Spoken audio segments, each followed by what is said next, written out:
એરબસના A320 વિમાનો પર solar રેડિયેશનનો ખતરો, ફ્લાઇટના કંટ્રોલમાં આવી શકે સમસ્યા, 6000થી પણ વધારે ફ્લાઇટ્સને થશે અસર. ગુજરાત સહિત 7 મેડિકલ કોલેજ પર ઈડીના દરોડા, 15 રાજ્યોમાં દરોડાની કાર્યવાહી, ફોન, લેપટોપ સહિતના ડિજિટલ પુરાવાઓ જપ્ત.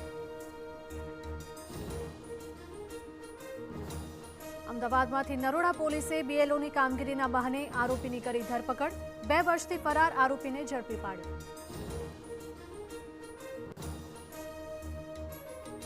સાબરકાંઠાના શિંગા ગામેથી બનાવટી દૂધનો જથ્થો ઝડપાયો, 200 લીટર દૂધના જથ્થા સાથે આરોપીની ધરપકડ.